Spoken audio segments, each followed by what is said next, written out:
recopilando o recordando conceptos mientras se van uniendo nuestros compañeros, ¿no? Tenemos 13 personas, mientras se van uniendo vamos repasando ciertos conceptos. Ya saben, la primera clase fundamentos, la segunda clase ahí. La segunda clase fue planeamiento estratégico y análisis de puestos. Vimos el tema orgánico, el análisis de puestos descriptivos de puestos, cada uno, introducimos un poco los conceptos de competencias, ¿no? Reclutamiento, estrategias de reclutamiento y reclutamiento propiamente, vimos eh, algunas plataformas en las cuales nosotros podemos reclutar o recopilar CVs, pudimos algunas consideraciones que tenemos que tener a la hora de reclutar o de informar al mercado laboral que estamos abriendo un puesto de trabajo, y evidentemente, sobre todo, lo más importante, vimos el reclutamiento interno, que es el abordaje de los puestos con el personal, con el talento que tenemos ya en la organización, ¿no? Luego vimos selección por competencias, vimos ahí técnicas de selección, vimos algunas, eh, unos tipos de exámenes tipo o evaluaciones, vimos los modelos de los 5 grandes, el modelo de personalidades, y también vimos algunas herramientas, también les mostré, para que ustedes puedan hacer sus propias selecciones y evidentemente armar un proceso de selección, ¿no? Para que en algún momento puedan también formar parte de un equipo de selección. Y el día de hoy vamos a ver negociación, oferta e incorporación. Bien, este es el modelo de gestión de recursos humanos que estamos trabajando. Recordemos, estamos aquí, gestión de talento en reclutamiento y selección propiamente.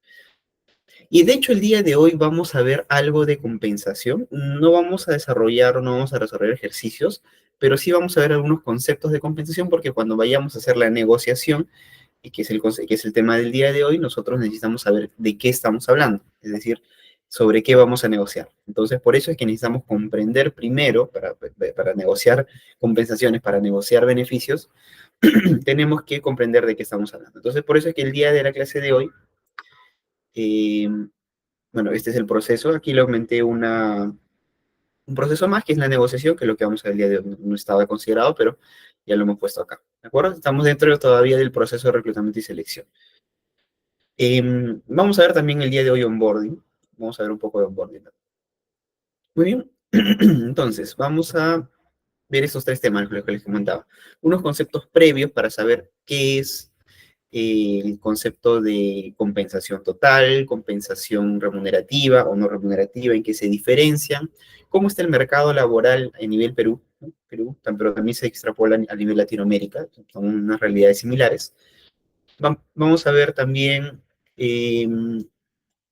lo que son bandas salariales, ¿no? Porque como reclutadores y como seleccionadores tienen que saber estos conceptos para poder llegar a la mesa de negociación con el trabajador y poder negociar una oferta. Ahora, también tenemos que tener en cuenta que no es que se negocie con todos los trabajadores o con todos los perfiles.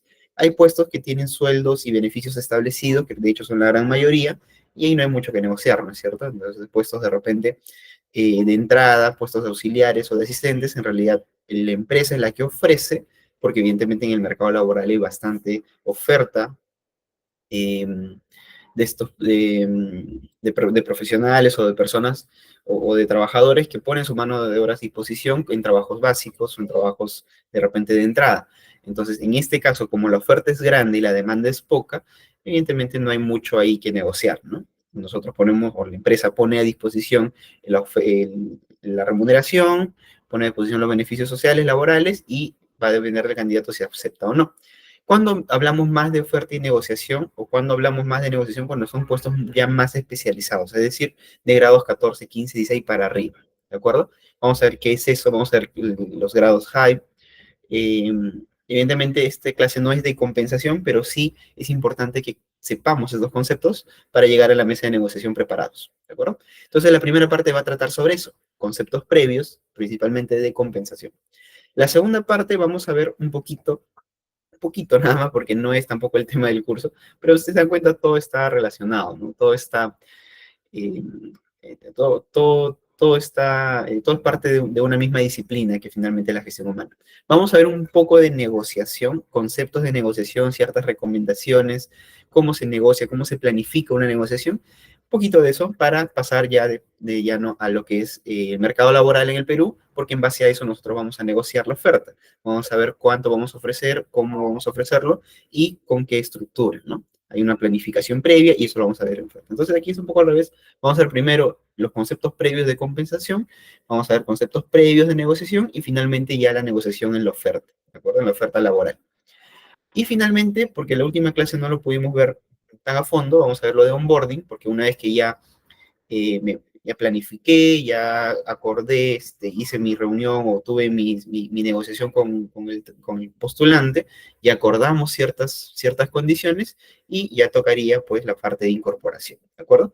Y con esto, con esta clase, estaríamos terminando todo lo que es, esto lo ponemos acá, con esta clase 5 estaríamos terminando lo que vendría a ser propiamente en sí el proceso de reclutamiento y selección, desde el planeamiento hasta la incorporación, ¿no es cierto? Como una línea de tiempo. Planeamos, reclutamos, seleccionamos, negociamos evidentemente, llegamos a un acuerdo e incorporamos a la organización. Y la última clase que va a ser el sábado. La última clase vamos a ver control de gestión, procesos, indicadores, procesos de selección. Ya esto es un tema un poco más de gestión, un poco más de supervisión del área, ¿no es cierto? Del área de reglamento de selección. Vamos a ver un poco más de supervisión, gestión de indicadores, control de gestión. Y esto es un poquito, ir un poco más a la parte de supervisión de este curso, ¿no? Que si somos supervisores, bueno, nos servirá para evidentemente controlar, gestionar, generar indicadores, saber cómo estamos como área. Vamos a ver temas, indicadores, por ejemplo, de rotación, vamos a ver indicadores de eficiencia en el reclutamiento, ¿no? Cuánto tiempo nos demoramos en reclutar, qué puestos nos demoramos en reclutar más, por ejemplo, los costos asociados, en fin, vamos a ver varios indicadores y como les comento, esta es parte ya de la supervisión del proceso. Eso lo vamos a ver en la última clase, en la del viernes. Listo, entonces, claros ahí cómo vamos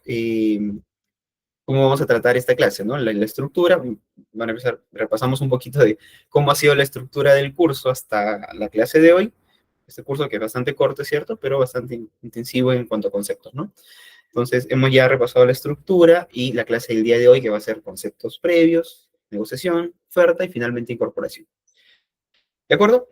Claros, entonces. ¿O hay alguna duda, alguna consulta? Ya somos 17 para empezar de una vez el tema. Todo bien, ¿cierto? Asumo que sí. Muy bien, entonces continuamos, o comenzamos en realidad, con los conceptos previos de negociación corporativa y incorporación. Conceptos previos relacionados más a compensación, ¿de acuerdo? Este es un cuadrito que, bueno, hay más grandes, hay cortos, dependiendo de cómo ustedes lo vean en su organización. Lo que yo les voy a enseñar acá, para que quede claro, método Jaime. Hay varios métodos de valorización de puestos y de estructuración de escalas salariales. Hay tres, específicamente son tres en realidad, no son tantos. Son tres. El más conocido o el más aplicado en el mundo corporativo actualmente en Latinoamérica y Perú, específicamente en Estados Unidos, Latinoamérica y Perú, y en general en estos países, es el método de High Group, o le llaman metodología High coloquialmente. En Europa y en Asia utilizan otros métodos, que pueden ser Mercer y el otro, no recuerdo el nombre, pero también utilizan High, pero en algunos lados utilizan... ¿Se cuelga el audio? ¿Cómo me escuchan cómo vamos con el audio? ¿Sí? Ya.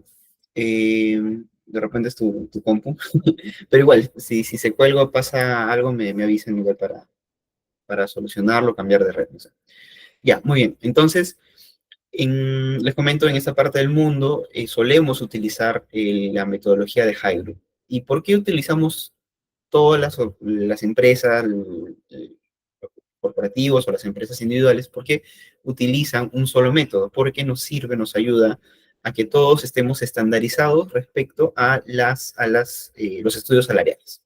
Entonces, todos sabemos cuánto está el mercado, cuánto están los salarios o las remuneraciones por ejemplo, en la industria textil, ¿no? O en la industria, el mercado industrial, o cuánto ganan los ingenieros de producción en las farmacéuticas, ¿de acuerdo? Entonces, todas las empresas que se dedican a la industria o que están dentro de la industria pueden saber en el mercado cómo están, eh, cómo están los salarios, cómo están las remuneraciones, cómo están las compensaciones, y de esta forma pueden generar equidad externa, es decir, pueden ser competitivos, ¿de acuerdo? Eso se llama equidad externa.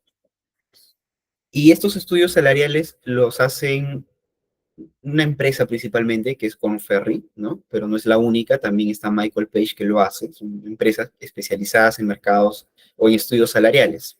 ¿Cómo los hacen? Pues principalmente mediante encuestas a un gran número de empresas de determinadas industrias, hacen su estudio salarial, hacen las corridas y pueden determinar para los niveles que se establecen, en este caso, como estamos hablando de método high, para los niveles los grados high, que son desde el 1 hasta el 29, si no me equivoco, o del 30, pero se suele usar desde el 8 hasta el 29, hasta el 28, normalmente, ¿no?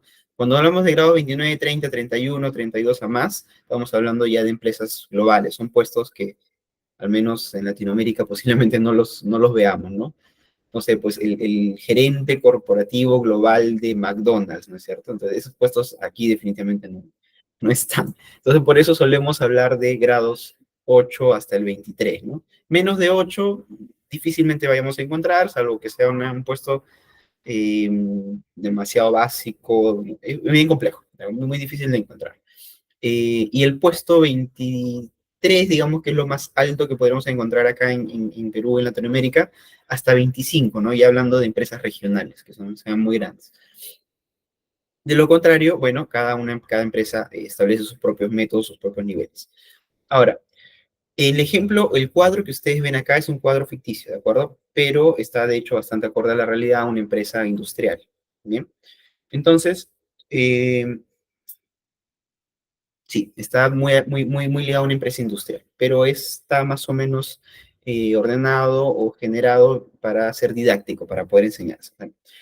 Muy bien, entonces, por ejemplo, aquí les voy a enseñar a leer el cuadro porque finalmente ustedes cuando van a una mesa de negociación o cuando van a incorporar o van a hacerle una oferta a un trabajador, este cuadrito o esta información la van a tener que utilizar. ¿Y quién les va a dar esta información? El especialista en gestión de compensaciones, que es el que está aquí, ¿no es cierto? Nosotros estamos en talento, ¿no es cierto? Ya, el especialista en gestión de compensaciones es el encargado de elaborar y mantener actualizada la información de los bandas salariales, de los cuadros, de las equidades internas y externas. Él es el encargado, él es el llamado a hacer generar los cuadros de compensación. ¿Ya? Nosotros utilizamos esta información para poder nosotros hacer reclutamiento y selección, hacer la oferta, en fin, para poder generar las ofertas, ¿no? Para poder generar la negociación y finalmente incorporar a las personas. Entonces, eso es lo que quiero que quede claro, ¿no? No es nuestra especialidad como reclutadores y seleccionadores generar el cuadro, a estar haciendo análisis salariales o estudios salariales, no vamos a evaluar equidades, pero sí al menos leer esta información para que nosotros podamos hacer una oferta, ¿de acuerdo? Muy bien, entonces, ya, hablando de lo que estamos hablando ya. Acá están los grados, ¿no es cierto? Grados, como les comenté, solemos utilizar en el Perú grados del 8 al 23, ¿de acuerdo? 24, 25, 26 suelen ser para empresas ya más grandecitas, con una dimensión mayor, con algunas incluso cotizando en bolsa, ¿de acuerdo? Entonces, incluíamos un poquito eso para no hacerla tan extensa. Entonces, nos vamos desde el grado 8, lo regular, un puesto de entrada, hasta el grado 23, ¿de acuerdo? Para fines didácticos. Entonces, ¿qué vamos a encontrar en la primera columna? ¿No? El primer concepto, mejor dicho. Estos se llaman puntajes high. ¿De dónde salen? Bueno, para el día de hoy ustedes me van a tener que creer. Pero ¿de dónde salen? Les voy a mostrar de dónde salen estos puntajes. Al toque nada más. Hoy día me creen. Ya en otro curso que nos encontremos, les enseñaré a hacer compensaciones, o perdón, evaluación de puestos. A ver, este de aquí es. ¿Han visto que Adobe ha bloqueado varias cosas? Son pesadas. Ahora tengo que abrirlo por Microsoft Explorer. o pagar la licencia. Ya, acá está. Muy bien, este es un cuadro, por ejemplo, ¿no? Método High de perfiles y escalas de tabla de evaluación. ¿Qué considera el cuadro? ¿Qué considera la metodología? Primero, la competencia técnica, es decir, el nivel de conocimiento que se tienen de el puesto en determinadas funciones, ¿de acuerdo? Hablamos ya del grado técnico del conocimiento a profundidad para ejercer un determinado cargo, ¿de acuerdo? Para eso se hace una evaluación de competencia técnica que lo hará el especialista. ¿Qué más consideramos o qué otro concepto vamos a medir? La competencia gerencial, es decir, las habilidades de dirección, ¿de acuerdo? En cuanto a dirección personal, es decir, hablando de liderazgo, liderazgo personal, hasta un liderazgo corporativo y finalmente un liderazgo de industria. Entonces, por eso hablamos de niveles, ¿no es cierto? Los grados más bajitos, al menos liderarte a ti mismo, al menos conocerte y finalmente liderar un equipo pequeño, luego un equipo grande, luego una empresa, luego una industria. Entonces, mientras más grados o mientras más dimensionado esté, mayor grado tendrá, ¿no? Mayor puntaje. Y por último, las relaciones humanas, ¿de acuerdo? Las habilidades de relaciones humanas. Desde lo más básico, nuevamente, trato con subordinados, trato con personas de contacto directo, con tu personal, tus pares, tus subordinados, hasta precisamente subordinados, superiores, hasta, bueno, e incluso clientes, proveedores o a nivel industrial, eh, accionistas, qué sé yo, inversionistas, ¿no? Hasta donde más llegue. Desde hablar con tu compañero del costado hasta hablar con los inversionistas más relevantes o importantes de la industria. Nuevamente se va clasificando. Luego establecemos de acuerdo a esto, ¿no? El primero, cuando hablamos de competencias técnicas, vamos desde el nivel limitado hasta el nivel de maestría profesional. Cada uno tiene sus características. Y cuando hablamos de competencias gerenciales, hablamos desde el nivel de tarea, o sea, cuando yo hago mi tarea y solamente me enfoco en mi escritorio, hasta pues pasando por una contribución individual, homogénea, heterogénea, hasta una contribución total de la industria. ¿De acuerdo? Ese es nivel uno, 2 y finalmente los niveles 3, que hablamos de habilidades de relaciones humanas. Dependiendo de qué tanto impacto tienes en otras personas o en tu misma empresa o en tu industria, también tenemos un subnivel, es un subnivel de las competencias gerenciales. Y a cada uno de ellos se genera un puntaje. Luego, los puntajes se ponderan y de acuerdo aquí a un segundo factor, que es el solucionador de problemas, nuevamente los desafíos en el pensamiento y desafíos del ámbito de la resolución, o sea, primero, de la parte conceptual y después la parte resolutiva, esto también nos generan ciertos indicadores y finalmente generamos el grado o la responsabilidad por resultados y generamos un grado, ¿no es cierto? Un puntaje, ¿de acuerdo? Y este puntaje es lo que ustedes van a ver aquí. Como por eso les digo, hoy día me van a creer. En otro momento, en otra oportunidad, veremos este tema más profundidad.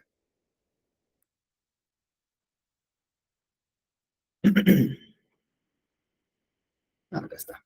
Listo. Esos puntajes que hemos visto, que les he enseñado, que les he mostrado, son estos: el grado high mínimo y el grado high máximo. El peso, el puntaje con este método.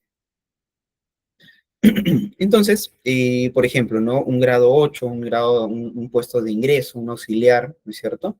Un auxiliar, un asistente, tiene un grado mínimo de 98 y un grado máximo de 114, ¿de acuerdo? El puesto del grado 9 tendrá uno de 100, 115 a 134 y así sucesivamente, ¿no? Estos grados es lo que la empresa ha determinado para su organización y generar su equidad interna. Ahora, la idea de establecer este tipo de estandarizaciones es que, por ejemplo, yo soy empresa A, la empresa B hace lo mismo, la empresa C hace lo mismo, la empresa D hace lo mismo. Luego, en el estudio salarial que hace la empresa especializada en estudios salariales, reúne a todas estas empresas y mediante encuestas, focus group, entrevistas, dinámicas, los famosos workshops, genera una estandarización en los grados. Es decir, que mi grado 9, o sea, mi asistente acá, tengan unas bandas similares, unos grados similares al de la empresa B, porque estamos en la misma industria y somos empresas de tamaños similares. Esta es la idea de generar esta estandarización y de esta forma las empresas, compramos evidentemente, pero no es gratis, compramos el estudio salarial y podemos determinar si es que nuestros salarios, nuestros sueldos que le ofrecemos a nuestra gente, tiene efectivamente equidad en la industria. Es decir, por ejemplo, eh, cuando ven una publicación, ¿no es cierto?, de una empresa que dice sueldo acorde al mercado, ¿no es cierto? ¿Cómo has hecho esa equidad exterior o externa? ¿Es porque te parece, porque has escuchado por lo que ganan tus compañeros? ¿O porque efectivamente has comprado un estudio salarial y efectivamente has verificado que tus sueldos o que tus beneficios o tu compensación total está acorde o es competitiva en el mercado, ¿no? Normalmente es simplemente porque nos parece, pero lo correcto, o digamos, lo científico sería que efectivamente lo comparemos con el mercado de acuerdo al estudio salarial correspondiente a la industria y al tamaño de empresa que nos toca. Somos una empresa pequeña textil, nos compararemos con las empresas pequeñas textiles, ¿no es cierto? Somos una gran empresa minera, una gran empresa petrolera, nos compararemos con las grandes empresas petroleras. Si somos una mediana empresa, una empresa de mediana minería, nos compararemos con las otras empresas de mediana minería. Esa es la idea de la equidad externa. Bien, para eso tenemos los grados, los high mínimos, los high máximos, y esto es básicamente el grado, los puntos high, lo que le llaman los puntos high, ¿no? Son los puntos high. Estas dos primeras columnas son los puntos high. Y a mayor dificultad, a mayor grado, ¿no es cierto? Mayor puntaje va a tener. Se suele decir que a partir del grado de 12, perdón, ya se le puede denominar especialistas, ¿de acuerdo? Y conforme vas aumentando el grado, es decir, mayor especialización, por ejemplo, aquí podemos encontrar a un asistente, un especialista bueno, asistente de selección quiere decir es un especialista en selección, solamente se dedica a selección. Un asistente de selección, por ejemplo, podríamos encontrarlos en grado 10, 11 o 12. ¿No es cierto? A partir del 12 ya hablamos de especialistas en su campo, ¿no es cierto? Entonces aquí podemos hablar ya de analistas, 12, 13, 14 de analistas. A partir del 13, 14 podemos hablar de coordinadores, ¿no es cierto? 13, 14, 15, 16, especialistas, coordinadores o business partners. A partir del 16, 17 podemos hablar de jefes, ¿no es cierto? Jefes o gerentes medios. 16, 17, 18 estamos hablando de jefes, 19, 20. A partir del grado 19 o 20 ya estamos hablando de gerentes, ¿no es cierto? Gerentes para adelante y de acuerdo a lo que la empresa, de qué tan grande sea la empresa, pues hablamos de gerentes de área, gerentes corporativos, gerentes regionales, gerentes globales, en fin, ya eso vamos hacia arriba. Esto se suele manejar en el mercado, ¿no es cierto? Entonces, nosotros cuando hablamos de, acá les he puesto sueldos mínimos, medios y máximos. Esto sí lo determina la empresa. Si bien es cierto, nos verificamos o nos eh, vemos, vemos el contexto externo, el contexto industrial en donde nos movemos, pero esto sí se fija, es por empresa, ¿de acuerdo? Mis sueldos, mis bandas mínimas no va a ser lo mismo que el máximo de otra, en otra empresa que es similar. No es exactamente lo mismo. Similar sí, porque hay equidad, pero no va a ser exactamente lo mismo. Aquí para que lo puedan comprender.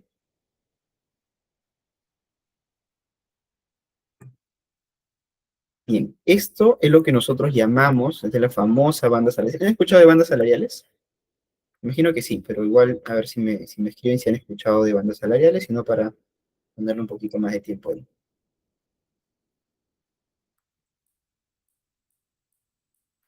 Disculpa, ¿qué significa qué, Melissa? Para poder eh, responderte cuál es la duda.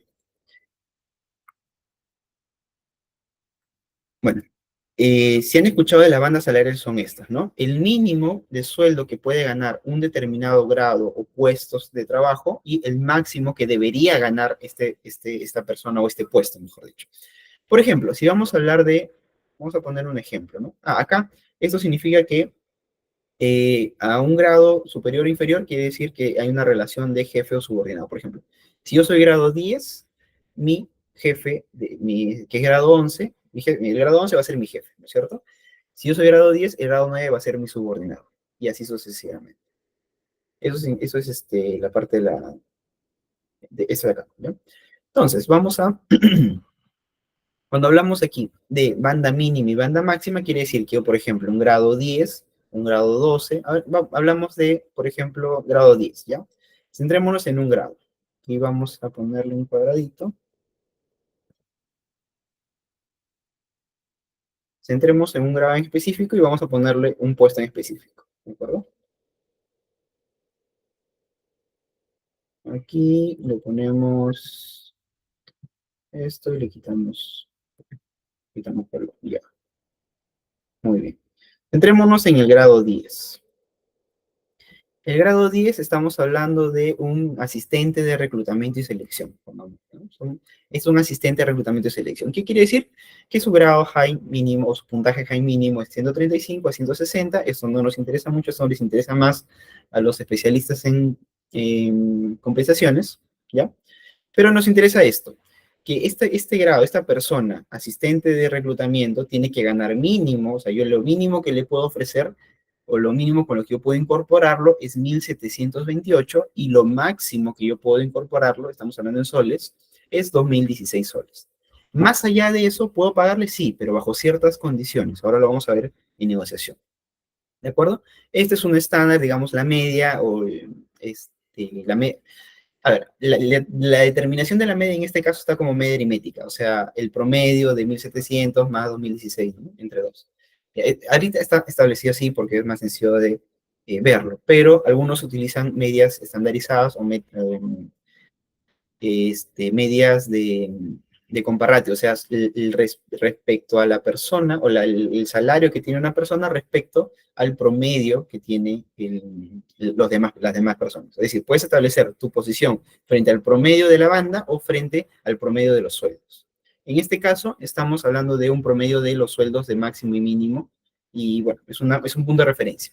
Es decir, que esta persona, si yo le ofrezco y si yo le incorporo un 1.872, esta persona va a estar a la mitad de su banda. ¿Qué quiere decir? Que tiene una amplitud para poder seguir subiéndole el salario de repente en los próximos meses o en los próximos años, y sabemos que no está en el sueldo menor, o no es el asistente que menos va a ganar, sino que es una persona que va a ganar por lo menos hasta la mitad de su banda, y todavía tengo una amplitud, tengo un espacio para poder subirle el sueldo en algún momento sin tener que pasarme de la banda. ¿De acuerdo? ¿Y para qué es importante esto? Por ejemplo, porque esta persona, por ejemplo, puesto grado 10 es analista, ¿no es cierto? Eso quedamos en que es analista, perdón, asistente. Y vamos a ver esta persona que tiene un grado superior, que es, digamos, un analista. ¿Ya? Este grado 12, por ejemplo, ¿no? Y este es un especialista, estamos hablando de un analista. Asistente, ¿no es cierto? Asistente y analista. Ponerle nombrecitos.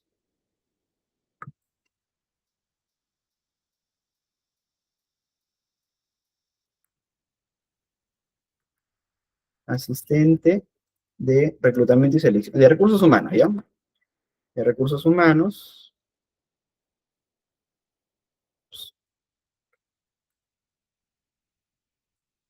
Y esta persona es analista, ¿de acuerdo? De recursos humanos. Bien. Entonces, esta persona, asistente de recursos humanos, tiene grado 10, va a ganar entre 1.700 y 2.016, y esta persona que es analista tiene grado 12, evidentemente es jefe de esta persona, y va a ganar entre 2.400 y 2.900 soles. ¿De acuerdo? Ahora, en este caso, hay bandas o hay números, por ejemplo, estas bandas sí se superponen, ¿no es cierto? Aquí se superpone, por ejemplo, puede haber esta persona que está en grado 8 y gane 1.400, bueno, no se superpone, bueno, acá en este caso no se superpone, pero hay bandas o hay empresas que sí hacen superposición de sueldos, es decir, que podría existir el caso que un asistente de recursos humanos gane, porque está en el máximo, gane más que un analista a pesar de ser un grado inferior. ¿Podría darse el caso?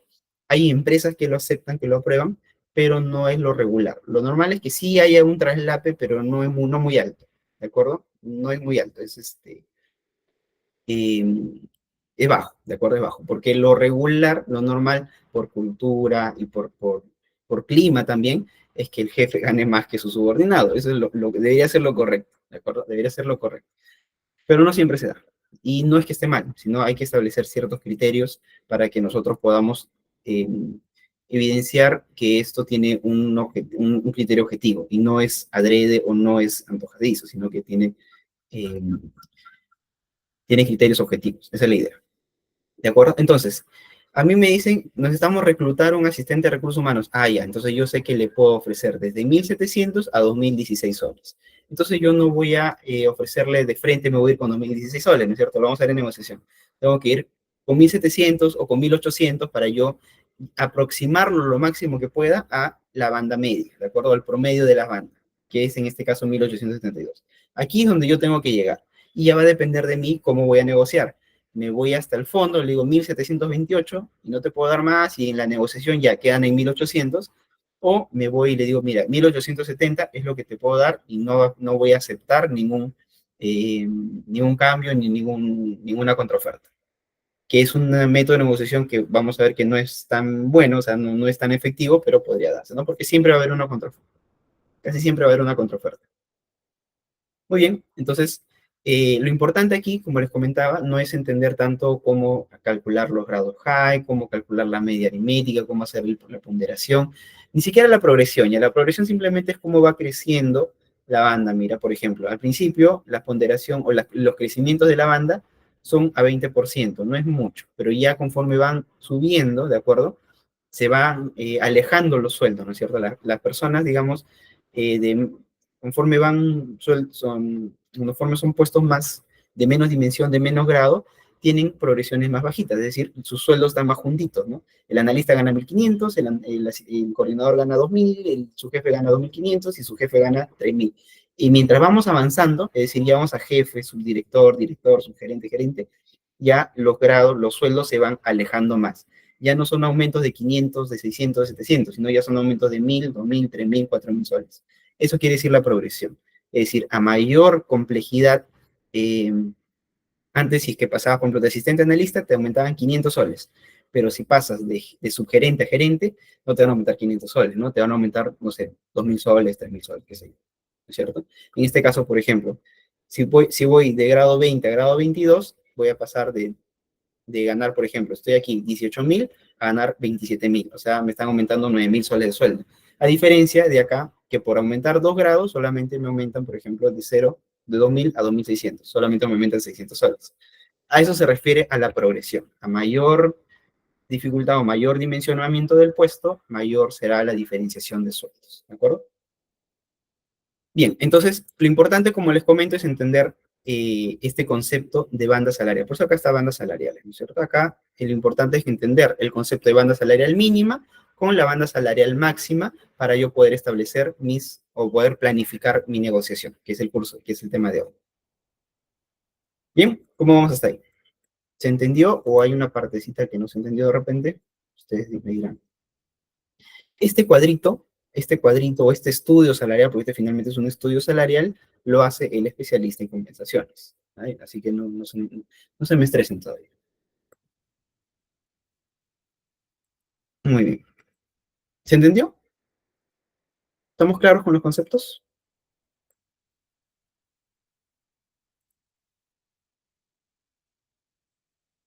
En like, al menos. Y listo. Entonces, continuamos. Muy bien, entonces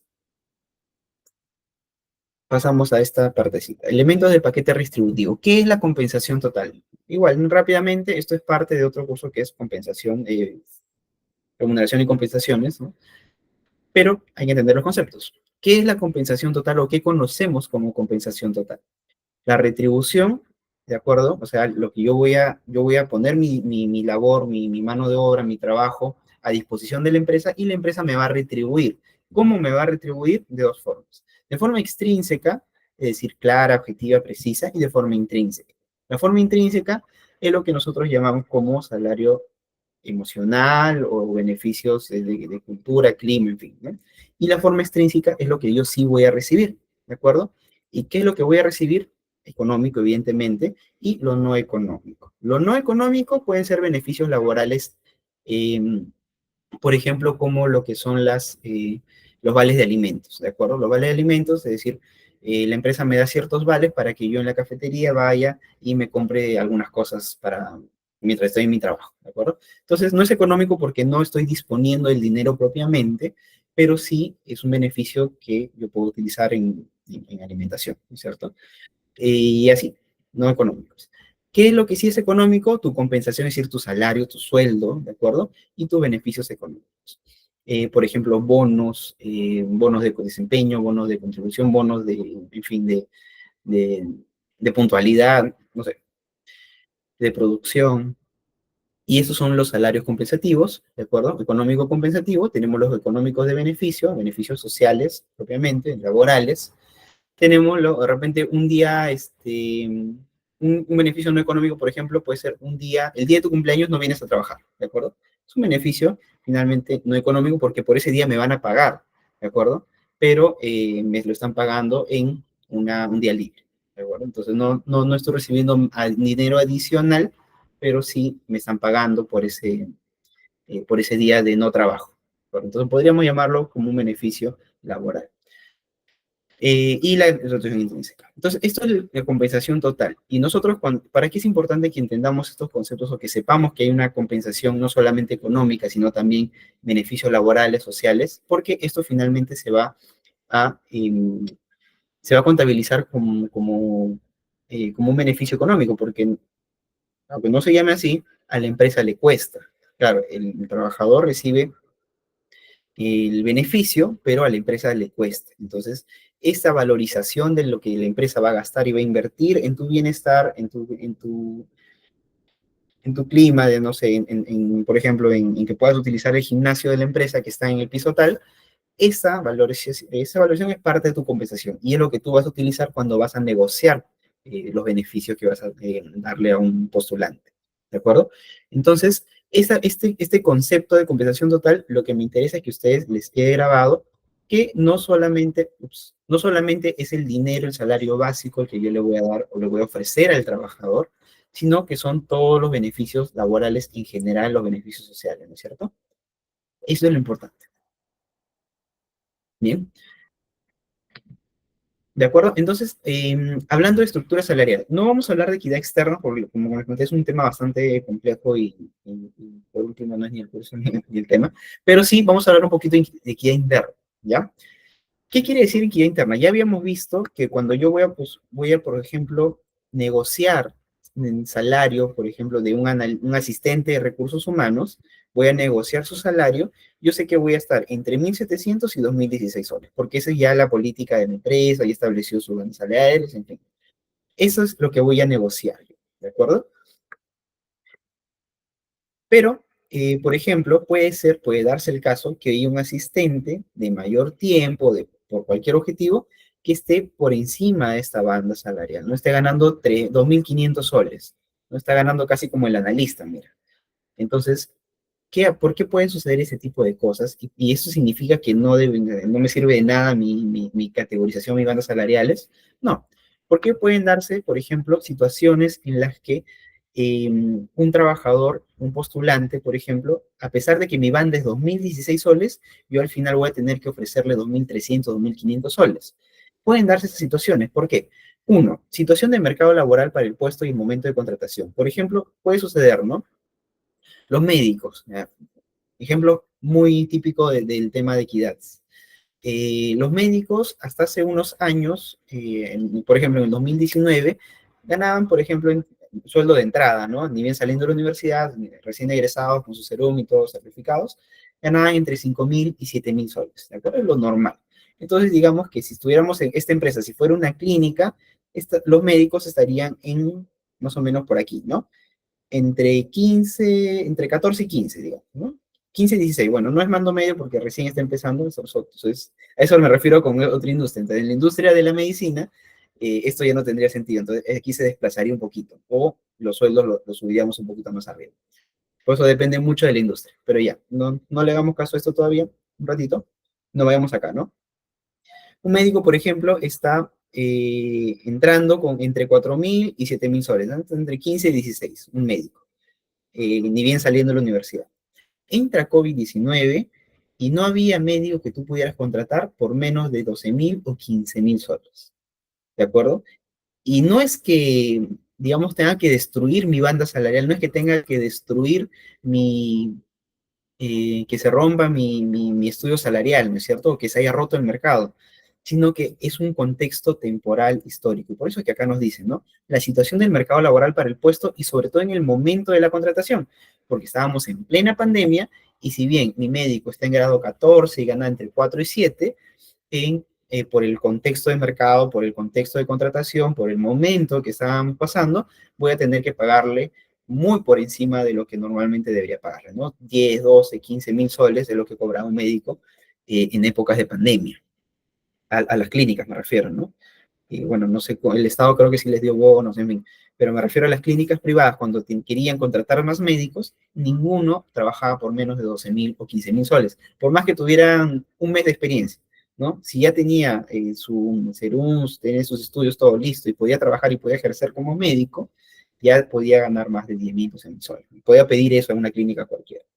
Entonces, y eso no es algo que siempre se vaya a dar, ¿no es cierto? Eso es, el mercado regularmente, el mercado normalmente se iba a regular, ¿ya? Eso no era una situación que se iba a dar siempre, que iba a ser eterna, ¿no? Sino que por eso es que las clínicas contrataban con plazos fijos, hacían su contratación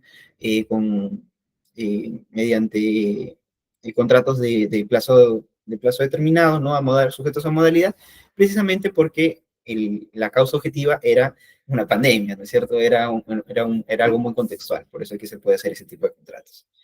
Pero la banda salarial existía, ¿no? Entonces, la situación del mercado laboral y el momento en el que se contrata influye mucho en la oferta que yo le pueda dar a un postulante. Segundo, la experiencia y competencia del postulante. De repente es un asistente ya muy senior, ¿no? Pero yo estoy buscando un asistente, ¿no? Entonces ya podría ser que pueda subirme un poquito a 2.000 soles. De repente, dentro de todo mi reclutamiento, los asistentes que me han llegado y con los que he estado trabajando, las postulaciones, no han cubierto mis expectativas. Pero hay uno que sí, pero que bueno, tiene competencias muy fuertes, ya tiene bastante experiencia, entonces ahí podría, digamos, romper un poquito la banda y esperar a que próximamente, en un poco tiempo, pueda promocionarlo y regularizar su banda. ¿Qué más? Determinadas situaciones históricas, como lo que les comenté, y niveles de desempeño, ¿no? Bueno, esto ya no es para contratación, sino después, de repente tengo 3 analistas, pero uno de ellos es muy bueno, me genera muchos, muy buenos resultados, entonces, como su desempeño es muy bueno, yo podría, digamos, romper un poquito la banda y pagarle un poco más, ¿no es cierto? Hasta esperar un momento en el que pueda promocionarlo y regularizar la banda. Esta es equidad interna, ¿ya? Estas son situaciones por las que yo podría salirme de la banda. Y siempre por encima, nunca por debajo. O sea, nunca pagarle por debajo de la banda que yo mismo como empresa he establecido, porque eso finalmente se va a considerar como discriminación salarial o como hostigamiento, ¿de acuerdo? Como hostigamiento enfocado en el tema del salario de discriminación. Si es que el trabajador conoce las bandas, porque finalmente la política salarial es obligatorio que yo le entregue al trabajador por ley. Si el trabajador, por algún motivo, no es obligatorio que entregue las bandas, pero por algún motivo consigue la banda eh, remunerativa y se da cuenta de que está por debajo de la banda, pese a que yo no le he dicho, me puede denunciar y la SUNAFIL va a venir y va a decir, a ver, muéstrame tus bandas salariales, ¿no? Es un tema legal, ojo, no solamente tema de desarrollo de compensación, es un tema legal. Muéstrame tus bandas salariales. Y si se queda demostrado, queda al descubierto de que esta persona está por debajo de la banda que tú mismo has determinado, se puede considerar como discriminación o hostigamiento laboral, ¿no? Hostigamiento laboral. Tenemos cuidado con eso. Muy bien, esto es equidad interna, siempre por encima. Si es que vamos a hacer una excepción, que sea por encima, nunca por debajo de la banda. Entonces, ya hablando enfocándonos un poco en los estudios salariales en el Perú, ¿de acuerdo? Eh, ya vimos el tema de las bandas salariales, cuánto voy a ofrecer, el dinero, me refiero en sueldo, ¿no? Es un concepto importante como reclutadores que tenemos que saber a la hora de negociar una incorporación. Vamos a ver el estudio ya salarial en el Perú. Este estudio lo hizo Michael Page, acá está Michael Page 2024, lo pueden buscar, es libre, ¿de acuerdo?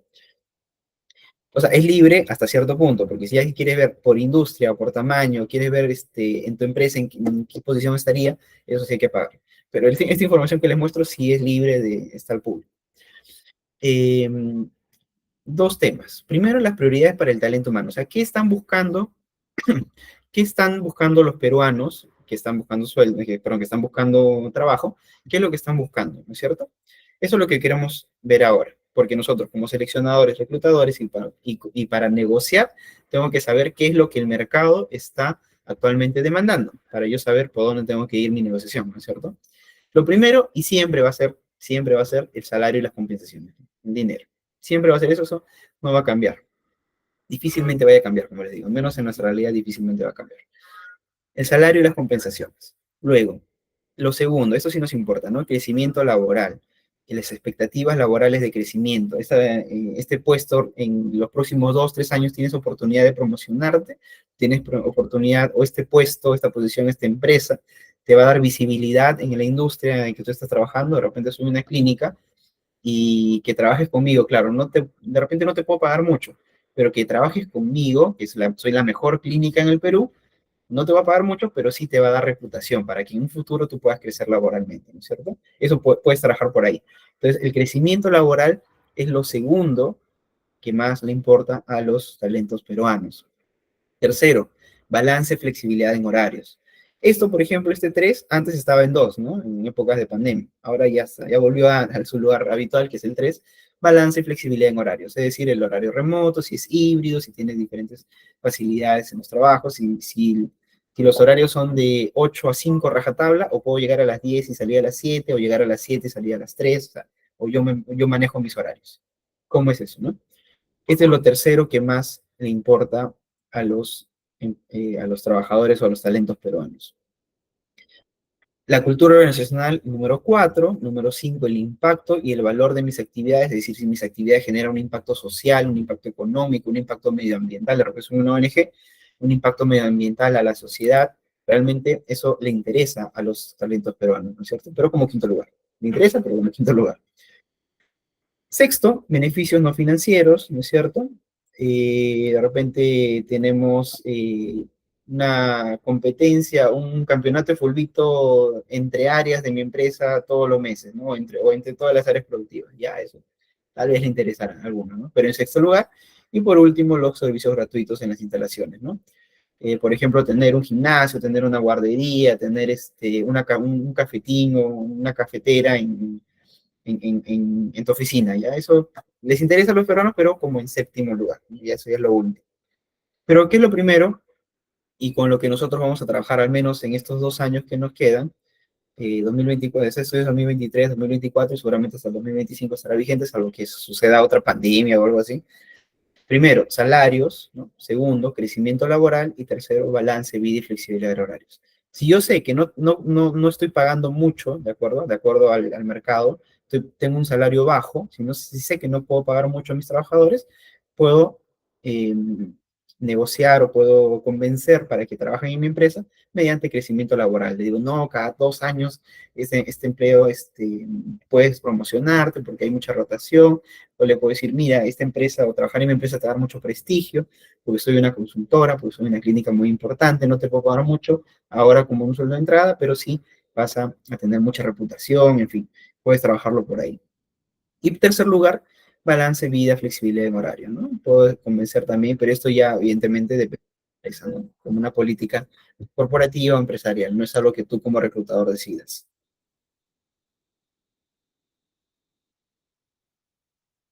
Bien, entonces eso es lo primero, ¿no? Las prioridades para el talento humano, y lo segundo, beneficios más ofrecidos por las organizaciones. ¿Qué es lo que el mercado en el Perú está ofreciendo?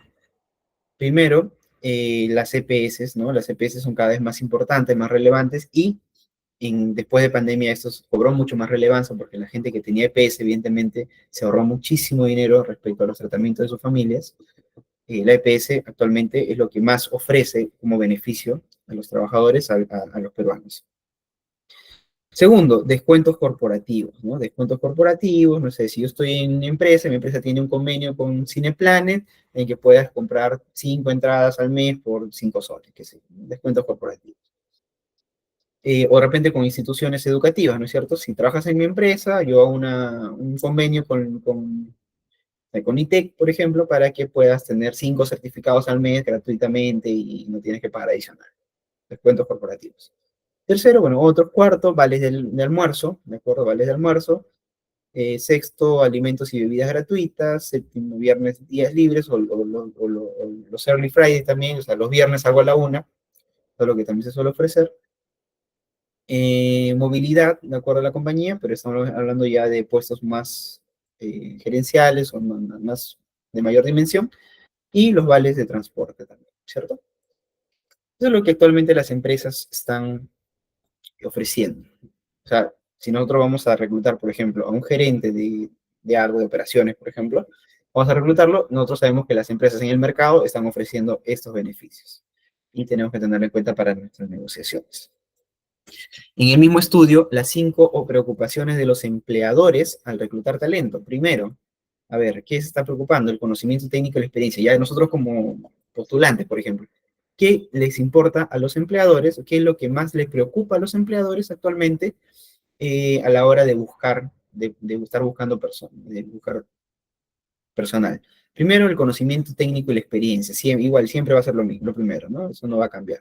Segundo, habilidades blandas. Antes me acuerdo que hace unos 10 años la habilidad blanda siempre salía primero. Bueno, ya es lo segundo, ¿no? Ahora se valora más el conocimiento técnico y la experiencia. ¿Por qué? Posiblemente pues las pandemias, las crisis, todo lo que ha pasado, ya hablar bonito y lograr potenciar o energizar a la gente quizás ya pasó a segundo plano. Lo más importante es la optimización, el desarrollo, ahorita el tema técnico, el tema de la experiencia. Habilidades blandas como segundo puesto afinidad cultural,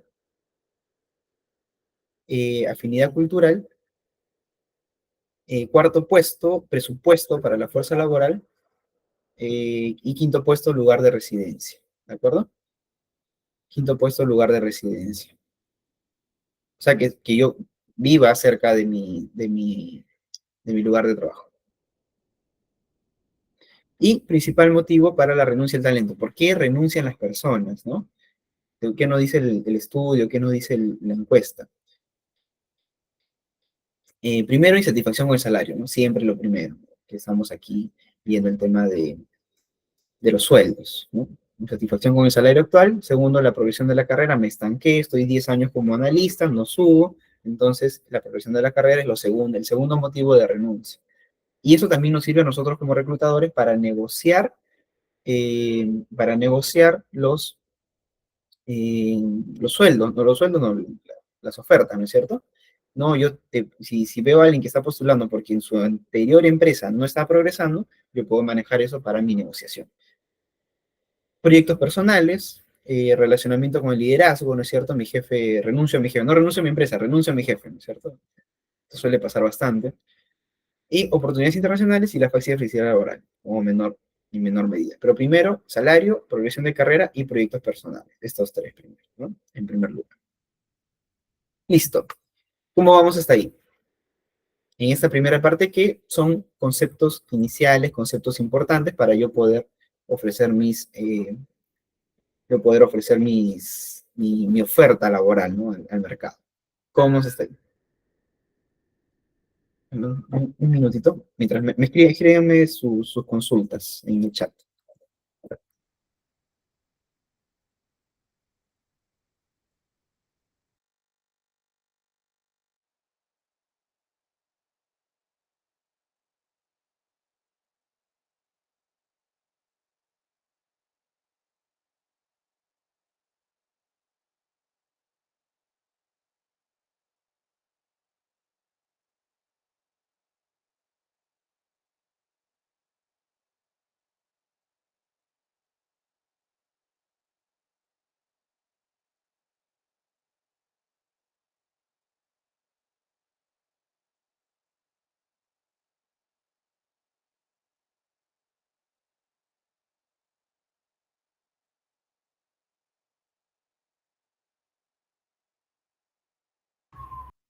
Ya está, ya está de vuelta.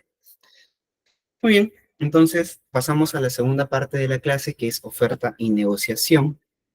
Ya vimos los conceptos, ya tenemos las herramientas con las cuales nosotros vamos a negociar, ¿no es cierto? Ya sabemos cuál es nuestra banda salarial, cómo vamos a empezar, cuál es nuestro objetivo, el sueldo, ¿no es cierto? Ya sabemos cómo está el mercado laboral, qué es lo que ofrecen las empresas, qué es lo que yo voy a ofrecer, qué es lo que buscan los trabajadores, la gente que está buscando trabajo, o los que están buscando cambiarse de empleo, qué es lo que están buscando, ¿no es cierto? Entonces, con todas estas herramientas, yo ahora lo que voy a hacer es, primero vamos a ver unos conceptos de negociación básicos, ¿de acuerdo? Y de ahí lo vamos a ver, el concepto de negociación aplicados a la negociación laboral. ¿Bien? Entonces, empezamos. Ya, recomendaciones rápidas. tácticas engañosas a evitar. Antes de saber qué hacer, vamos a ver qué no hacer. Primero, estas son tácticas engañosas que suelen utilizar algunas personas, no necesariamente en negociación de laboral, ¿ah? En general, en todo tipo de negociación suelen utilizar este tipo de tácticas engañosas clasificadas en tres. El engaño deliberado, este clasificado lo hizo Ulrich, ¿de acuerdo? El engaño deliberado, la guerra psicológica y la negociación posicional. ¿Qué quiere decir engaño deliberado? Es decir, enunciar hechos falsos. Yo no voy a enunciar hechos falsos o no voy a mentir a la hora de estar negociando algún sueldo, en este caso, ¿no? Algún sueldo o lo que sea. No puedo estar mintiendo porque esto finalmente me va a generar va a ser contraproducente. Luego, autoridad ambigua, no puedo decir que tengo ciertas autoridades o darme ciertas atribuciones cuando no las tengo, ¿de acuerdo? Intenciones dudosas, ¿de acuerdo? Debo ser claro, sobre todo hablando de una negociación salarial, de una negociación de incorporación a la empresa, no puedo no puedo ser ambiguo con mis negociaciones o con mis intenciones. No puedo decir, mira, yo quiero que ingreses ya, pero mira, mi jefe no me está dejando ofrecerte más, o sea, eso no puede ser, ¿de acuerdo? La guerra psicológica, las famosas situaciones, o sea, pasarlo es una situación estresante, traerlo en un lugar con bastante bulla o un lugar inadecuado, ¿no es cierto? Eso no podemos generar, o sea, traerlo y negociar con él en un lugar inadecuado con el fin de que apruebe rápido, que acepte rápido mis condiciones. Eso no hagamos, ¿de acuerdo? Ataques personales, amenazas menos. No se me ocurre una situación de negociación laboral en esto, pero no lo hagamos.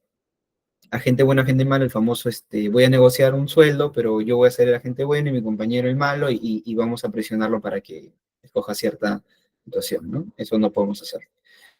Negativa a negociar, tampoco no puedo ser posicional, ¿no? Como bien lo dice ahí, posicional. No puedo, puedo decir, mira, yo te ofrezco 1.800 y no puedo ofrecerte más, ¿no? ¿De acuerdo? Salvo, por ejemplo, como les digo, que sean eh, puestos que sean de muy bajo, de un grado muy, muy bajo, ¿de acuerdo? Grado 8 o 9 de repente están ingresando. Entonces, si el sueldo de un asistente va entre los 2.000 y 2.300 en mi banda, no hay mucho que yo pueda negociar, ¿no es cierto? Entonces, también teniendo en cuenta eso, estamos hablando ya de puestos un poquito más altos. Negocias beneficios laborales y sueldos, obviamente de puestos y de beneficios laborales de personas con más alto perfil. Mientras más compleja es el puesto, más compleja va a ser la negociación. Tomarlo, déjalo, ¿no? No puedo decirle eso tampoco. Exigencias externas crecientes y, o sea, bueno, este es cuando la negociación es más, ¿no? Yo le voy a decir, te ofrezco 1.800 y en la siguiente conversación, mira, te ofrecí 1.800 pero ahora te puedo dar máximo 1.700, ¿no? No puedes, bueno, en este caso es una exigencia que está decreciendo, ¿de acuerdo? Bloqueo y retraso calculado, ¿no? Eso tampoco. O sea, tampoco no puedo bloquear a una negociación. Entonces son tácticas engañosas que nosotros tenemos que evitar. Pero ya hablando de elementos de negociación de compensación, por ejemplo, ¿no? ¿Qué es lo que nosotros tenemos que llegar? El win-to-win o el evitar, mejor dicho, los juegos de suma cero, es decir, o ganamos todos o perdemos todos. La idea es que si hay una persona que está dispuesta a renunciar a su empleo para incorporarse a tu organización, lo que ustedes están buscando es que ambos, tanto esa persona gane o genere un beneficio en su vida laboral o económica y yo, pues, tener un beneficio al incorporar un nuevo talento a mi empresa. Entonces, la idea es que nosotros ambos ganemos, ¿de acuerdo? Eh, ese es el objetivo. Y no hacer, por ejemplo, una negociación de suma cero en la que o ganamos todos o perdemos todos, ¿no? Eso no puede pasar. Tenemos en cuenta que la negociación de compensación es muy formal, ¿de acuerdo? Aquí no podemos, como les comentaba anteriormente, no podemos ser ambiguos cuando vamos a negociar sueldos o beneficios laborales. No puedo decirle, mira, voy a tratar de que te den vale de alimentos, pero no te prometo nada, ¿ya? Eso no puede suceder. Es una negociación muy formal. Es planificada, vamos a ver, si estamos aprendiendo todo lo que estamos aprendiendo el día de hoy, si estamos viendo todos los conceptos que hemos visto el día de hoy, es porque estamos planificando. Tenemos que saber cuánto sueldo le voy a dar, cuánto puedo llegar como máximo, desde dónde voy a partir, cuál es mi objetivo, tengo que saber cuáles son mis beneficios laborales que yo le voy a ofrecer, ¿de acuerdo? Es toda una planificación que yo tengo que hacer.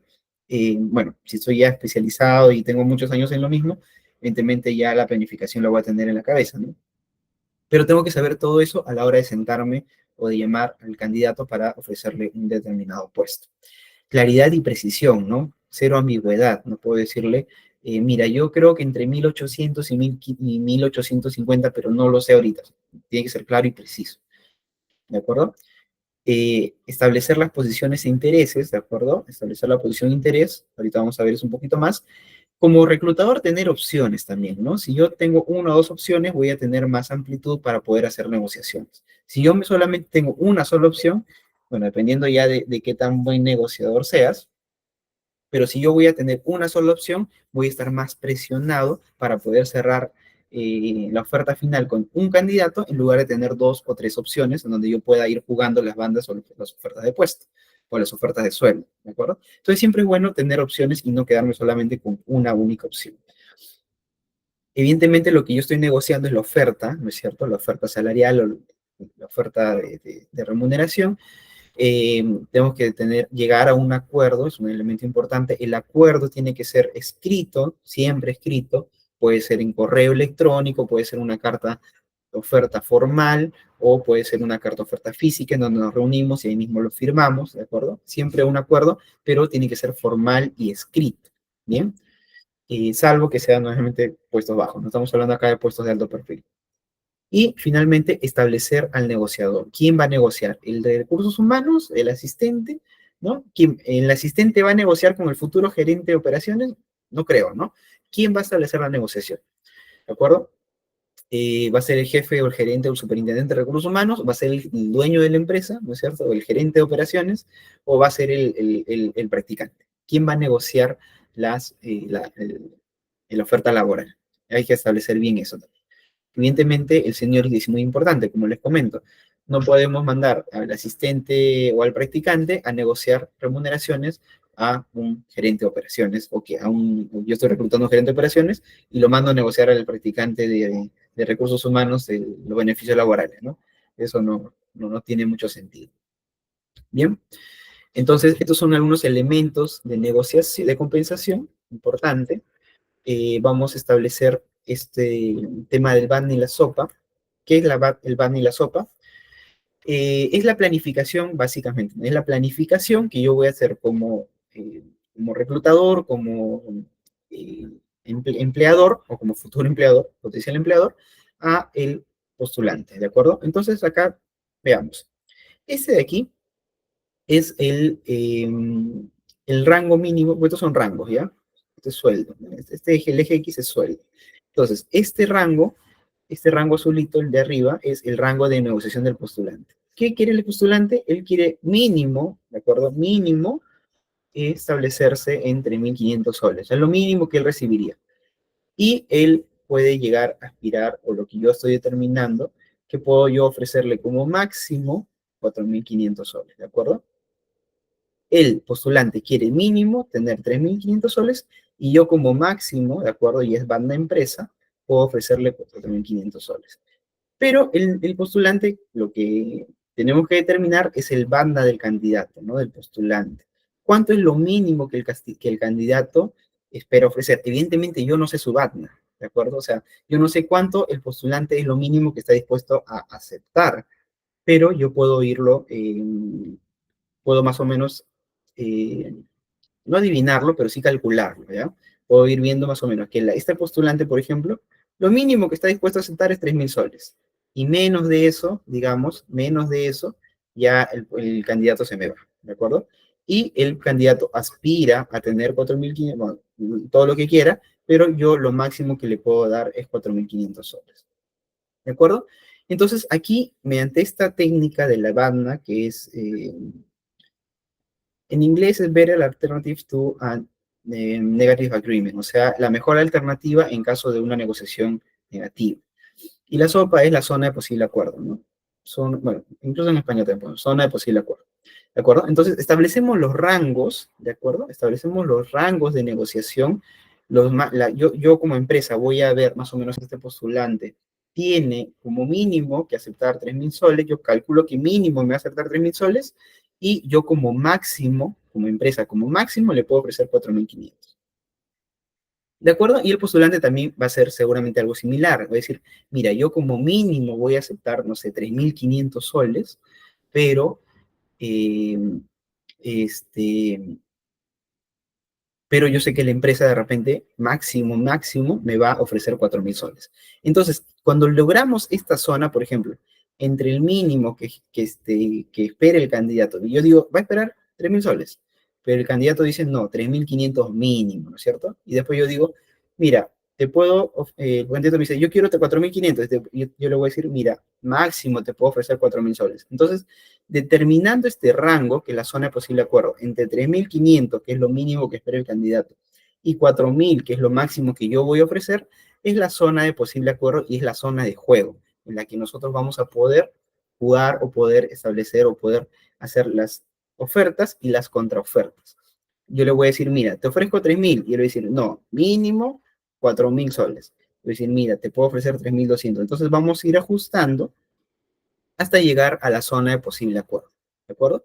Ahora, el tema de negociación es toda una disciplina. La negociación en sí es toda una disciplina, pero estos son elementos que nos sirven a nosotros para poder hacer nuestra planificación. Yo como reclutador digo, lo mínimo que yo le puedo ofrecer, o perdón, lo máximo que yo le voy a ofrecer es 4.000 soles, digamos. Más de esto, ya continuaría con el siguiente candidato. Y lo que yo quiero llegar es, por ejemplo, a 3.500, que para mí es el medio de banda, digamos, el promedio de banda. Teniendo estos numeritos claros, es que yo voy a ir recién a negociar, a sentarme o a escribirle una carta oferta. No antes. Si yo no tengo claros estos números, y estos números de dónde salen, recuerden, de las bandas salariales, ¿no? Estos números no me los invento. Si yo voy a establecer mínimos, si voy a establecer máximos, los saco pues de mi banda salarial. Para eso me sirve ese elemento conceptual que vimos al principio de la clase. Bien, esto es la zona de posible acuerdo y estas son las mejores alternativas ante una negociación negativa. ¿De acuerdo? Bien, entonces, ¿cómo vamos? ¿Cómo vamos? Sigamos, ¿no? Porque tenemos 15 minutos o 20 minutos. Hablando ya de la oferta, una vez que ya establecimos, ya negociamos, ya hicimos la oferta y contraoferta, el juego de la oferta y la demanda, establecimos beneficios laborales, bueno, ya vimos los beneficios que suelen ofrecer las empresas y cuáles son los que yo ofrezco, ya tenemos todos estos elementos, ahí vamos a formalizar la oferta. Nos ponemos de acuerdo y formalizamos, decimos, a ver, tal persona, te ofrezco tal título, ¿de acuerdo? Perdón, tal puesto, un título con el determinado puesto, asistente de recursos humanos, a partir de la fecha, no sé, 31 de julio o 30 de junio. Esta es tu remuneración salarial, yo te ofrezco determinados beneficios sociales y finalmente firmamos el acuerdo, si es físico o si es por correo, me van a poner o yo le voy a pedir que me ponga sí, acepto. ¿Para qué es importante la oferta escrita? Para que cuando ya se den, y hablando o pensando mal o pensando en el peor escenario, siendo mal pensado, ¿no? Si se da en algún futuro alguna demanda del trabajador hacia mí de que yo le ofrecí un determinado beneficio laboral o una determinada remuneración que al final no le cumplí, yo le puedo decir a la SUNAFIL o a quien me esté fiscalizando, oigan, esta es mi oferta escrita, esto es lo que yo le ofrecí. En ningún momento le dije que le iba a pagar tanto que el señor está diciendo, en ningún momento le ofrecí determinado beneficio social. Esta fue mi carta oferta y no me puedes demandar, evidentemente, por situaciones que no ofrecí. Me sirve a mí como empleador para protegerme ante futuras demandas que puedan llegarme cuando, por ejemplo, una demanda eh, por daños o perjuicios por sacarlo de su empresa o de ofrecerle algo que no le cumplí, él renunció a su empresa y actualmente ya no puede reincorporarse, qué sé yo, cualquier cosa. Entonces, esto nos sirve a nosotros como un medio de protección. La oferta escrita, por eso es que es formal. ¿Qué no se recomienda o qué no recomiendo que ustedes pongan en la carta oferta? Uno, funciones específicas. ¿Por qué? Porque para empezar, las funciones específicas o el descriptivo de puesto va en otro lado, ¿de acuerdo? Va en el tema del descriptivo de puesto que yo le voy a dar en el onboarding. Eso es posterior, ¿de acuerdo? Eso es posterior. Entonces, yo no recomiendo que pongan funciones específicas en el descriptivo en la carta oferta, porque eso te puede jugar nuevamente en contra en alguna controversia futura que puedan tener. ¿Qué otra cosa no recomiendo que ustedes pongan en la carta oferta? Los beneficios complementarios o no salariales. Yo no le voy a poner en la carta oferta, te ofrezco gimnasio mensual, porque en algún momento puedo no cumplir o puedo no, yo le pongo acá, por buena gente, ¿ah? Yo le ofrezco como beneficio laboral ponerle cafecito, un café, un medio kilo de café semanal eh, durante su vida laboral, ¿no? En la oficina, ¿no? Medio kilo de café semana. Todas las semanas le voy a dar medio kilo de café. Bueno, semana uno el señor consumió solo 100 gramos, semana 2 consumió 200 gramos y al final del mes solamente consumió un kilo. Entonces después yo digo, bueno, pues si no está consumiendo normal, no hay ningún problema. Pero después el señor viene y me entabla una demanda en la zona fin porque no cumplí con el dispendio de medio kilo de café semanal como estaba en su oferta escrita, ¿de acuerdo? Y lo peor de todo es que seguramente le van a dar la razón. Y no tanto que voy a tener que retribuirle todo el café que le debo, sino que seguramente la zona firme va a poner una multa por tal y tal motivo, ¿cierto?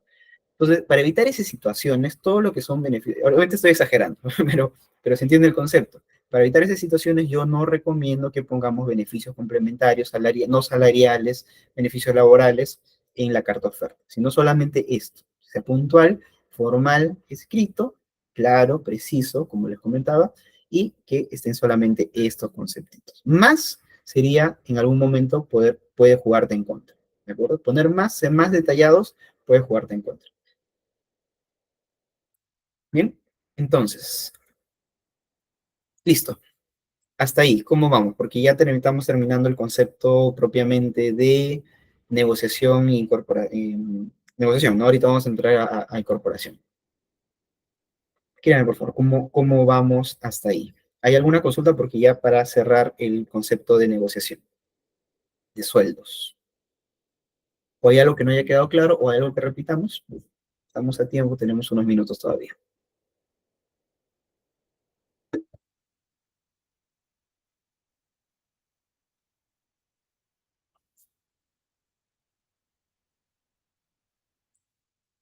¿Bien? Muy bien. Entonces, continuamos ya para cerrar esta clase con onboarding o incorporación. ¿Qué quiere decir incorporación? La minita ya la habíamos visto en la clase pasada. El onboarding es el ingreso del colaborador al trabajo, al puesto de trabajo. Obviamente yo ya vi pues cuál es mi estructura de puesto, ya vi mi análisis de descriptivo de puesto, mi análisis del puesto individual, ya hice pues, tengo todo mi trabajo de objetivos individuales, colectivos, ya hice todo el trabajo eh, de gestión, o sea, de control de gestión, de gestión estratégica, y ya determiné pues que este puesto va a ser mediante contrato a plazo fijo por determinado tiempo, esta es la causa objetiva, entonces yo ya hice todo mi trabajo, ya hice mi negociación, entonces toca la incorporación, ¿no es cierto? El onboard. Lo siguiente sería pues la línea de carrera, su desarrollo, que es otro curso, ¿ya? Y el onboarding, bueno, que es salimos, ¿no? Cuando ya se retire el trabajador. Entonces ahorita vamos a ver un poquito de los conceptos de onboarding, unas recomendaciones para que no se nos pasen algunas cosas que puedan suceder, ¿no?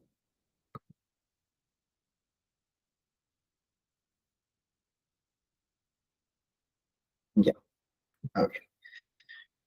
Vamos a ver. Onboarding. Consideraciones. Uno, el tema, si es que va a ser una persona que va a trabajar a contrato a plazo determinado, ojo, esto es un tema legal, tengamos cuidado con esto. Si va a tener un contrato a plazo determinado o sujeto a modalidad, ya sabemos cuáles son todos. Bueno, si no lo sabemos, está en el curso de asistente de recursos humanos que se empieza el lunes, o el martes creo, no, el lunes. Si el contrato es a plazo determinado y sujeto a modalidad, el contrato debe ser firmado antes del que el trabajador ingrese a labor, ¿de acuerdo? Antes. El trabajador pisa su puesto de trabajo sin firmar contrato, olvídense, ese contrato o esa persona ya no puede firmar un contrato, o sea, a plazo fijo y con toda la razón te voy a decir, yo ya soy indeterminado, ¿de acuerdo? Y con toda la razón del mundo. Te va a decir que no es necesario que firme el contrato y tú no vas a poder sacarlo. Entonces, la persona que entra, si es que entra a sujeto a modalidad, tiene que firmar su contrato antes de ingresar a labor. ¿Ya? Mucho cuidado con eso. Consideraciones para el onboarding, para la incorporación. Y si es que en algún momento se renueva, evidentemente antes del término de vigencia. Si el término de vigencia es el 30, el 29 ya tienes que estar firmando. El 30 puede trabajar, pero si el 31 ingresa a trabajar, pisa la empresa y o sea, entra a su área de trabajo y no ha firmado contrato, desde ese segundo que ha pisado ese trabajo, eh, de que ha pisado tu planta, por ejemplo, ya esa persona es indeterminada. Así que tengamos cuidado con el tema de los contratos a plazo determinado o a plazo sujeto a modalidad. ¿Qué consideraciones más tenemos para el onboarding o para la incorporación de los trabajadores? ¿No? Entregarles el código de ética. El que es el código de ética no es un tema legal, ¿no? Pero es recomendable. Pero ¿cuándo se haría legal? Por ejemplo, cuando en alguna determinada contingencia, eh, pero eso ya es un juicio, ¿no? Demostramos que le entregamos el código de ética, un juicio o incluso en una inspección, y de repente él ha cometido ciertas faltas de criterio y por eso yo le estoy retirando la confianza. Entonces la SUNAFIL me va a decir, ¿por qué le retiró la confianza? Muéstrame. Ah, le retiró la confianza porque en su criterio, en su actuación, eh, no ha ejecutado las cosas de forma ética o conforme mis valores éticos corporativos. Podría funcionarte para eso, por eso siempre es importante tener.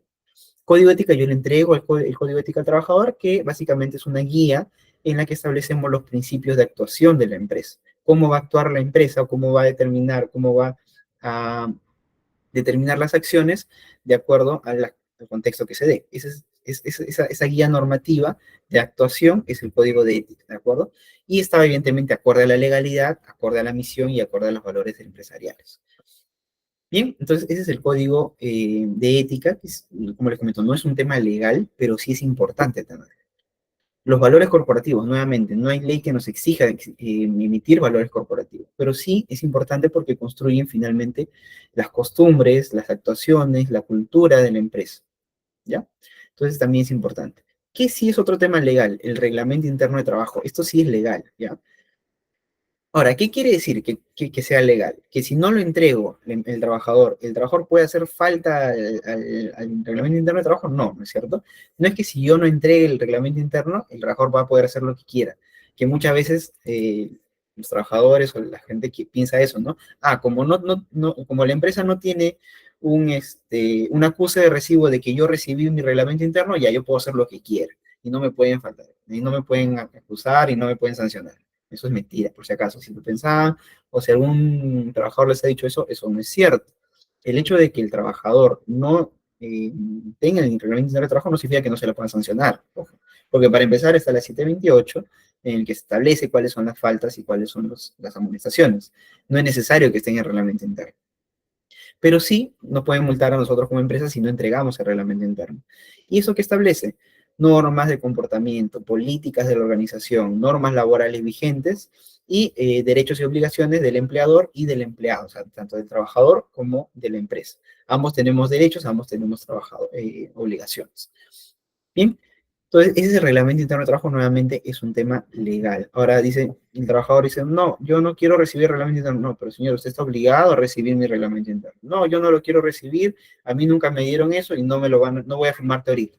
Bueno, sencillamente se lo envío eh, depende de lo que haya, ¿no? Juez de paz, juez de paz letrado o por notaría, ¿no? Entonces, también, porque sí es cierto, hay muchos trabajadores que se niegan rotundamente, no quiero recibir nada, no quiero firmar nada, no me pueden votar, no me pueden sancionar, entonces ahí hay ciertas situaciones que tenemos que manejar. Eso lo vemos en, en temas laborales, que eso es en el curso de generalista, pero no. Ya. ¿Qué más? Objetivos estratégicos individuales. Si yo en algún futuro a eh, voy a evaluar a un trabajador en función a determinados objetivos, evidentemente tengo que entregarle los objetivos que él tiene que cumplir de acuerdo a la función para la cual yo lo estoy contratando. ¿Y qué mejor momento de entregarle esos objetivos que en el momento del onboarding, es decir, el momento que está incorporándose? Ni bien firmamos de acuerdo, ya negociamos, está incorporándose, ya lo recluté, lo seleccioné, negocié, lo estoy incorporando, y en ese momento es el mejor momento para que yo le pueda entregar sus objetivos individuales. ¿Por qué? Porque pasaba unos meses, yo le voy a decir, mira, tú, eh, yo le voy a decir, mira, tu rendimiento no es bueno, tu rendimiento es malo, no has cubierto las expectativas, y él con toda razón me va a decir, pero si tú nunca me has dado mis objetivos, ¿de acuerdo? Yo, en mi criterio, para lo que me has contratado, lo estoy haciendo bien, pero si nunca me has dado mis objetivos, entonces, ¿cómo me puedes evaluar de una manera negativa y pretender, por ejemplo, utilizar eso como eh, para retirarme de la empresa por, digamos, por ejemplo, puede ser cuando se retira un trabajador por bajo rendimiento o por no pasar el periodo de prueba, ¿cierto? Entonces, si no les entregado sus objetivos inicialmente, el trabajador te puede decir eso y evidentemente la SUNAFIL le va a dar toda la razón, ¿no? Y yo no va a poder retirar a esta persona. Entonces, es una buena forma, un buen momento para entregarle los objetivos individuales. ¿Qué es lo que yo espero de ese trabajador? ¿No? Eso está nuevamente dentro de onboarding, ¿no? Dentro de onboarding. Y por último, el plan estratégico de la empresa, ¿no? La misión, la visión, los valores, los objetivos individuales, cuáles son los planes de la empresa, si planeo expandirme, si planeo contraerme, si planeo invertir, si planeo sacar nuevos productos. Entonces, de esa forma, el trabajador puede establecerse, eh, pueda conducir su actuación en función a generar o a lograr los objetivos organizacionales. Entonces, también es un buen momento para evaluar o entregar el plan estratégico. Pero lo que sí no puede pasar es que no entreguemos el reglamento interno, lo primero que tenemos que entregar es el reglamento interno, su contrato, ¿de acuerdo? Y aquí falta algo, lo voy a poner de una vez. Y si no lo tienen por ahí, también pónganlo. Aquí falta la política salarial, este es un tema legal, ¿ya? Estamos obligados por ley a entregar la política salarial y la política de prevención de hostigamiento sexual y laboral, ¿ya? Estos dos documentos también son obligatorios entregárselos a los trabajadores y qué mejor momento recién calentito, recién reclutadito, ¿cierto? ¿Para qué nos sirve la política salarial? Bueno, para entregarle, decirle, cuáles son las categorías de puesto. No estoy obligado a darle todo el detalle a los trabajadores, ¿ok? No es que voy a entregarle cuáles son los puntos high, cuáles son las bandas salariales, cuál es el promedio de salario de trabajador, cuánto gana cada persona. No es eso. ¿De acuerdo? La política salarial puede establecerse estrictamente a lo legal, a lo que me pide la norma, que es decir, cuáles son las categorías, cuáles son las categorías salariales, cuáles son y en dónde está ubicado su puesto, ¿no? Si yo soy, por ejemplo, asistente a recursos humanos, cuál es la categoría salarial que me corresponde, ¿de acuerdo? Cuál es mi grado salarial y cuáles son los beneficios que me corresponden. Eso es la política salarial, eso tengo que entregarle, nada más. Todo lo demás ya depende de cada empresa. Y evidentemente la política de hostigamiento sexual y laboral, ¿no? Eso también es por ley, entregarle, o sea, tengo que tener la política, entregárselo y esa persona me tiene que recepcionar. Y en algún momento también se le tiene que hacer la capacitación de la política salarial y la capacitación de la política de prevención y hostigamiento, de prevención y sanción, se llama, ¿no? Prevención y sanción de hostigamiento sexual y laboral. Bien, entonces, esas son recomendaciones para el onboarding de los trabajadores. Listo, entonces aquí estamos cerrando ya con el curso, con el tema de hoy, que es negociación. Como siempre, hacemos un pequeño repaso de lo que ha sido la sesión de hoy, en general, ¿no? El curso, ¿no? Fundamentos, planeamiento estratégico, planeamos, reclutamos, seleccionamos, negociamos, incorporamos, y la siguiente clase vendrá lo que es control de gestión, control de indicadores y ya la supervisión del área de reclutamiento y selección. ¿De acuerdo? ¿Cómo vamos hasta ahí? ¿Tienen alguna consulta, alguna duda, algo que no haya quedado claro para atenderlo en estos últimos 2, 3 minutos que nos quedan? O si no, ya vamos cerrando la clase y lo dejo libre para su fin de semana largo.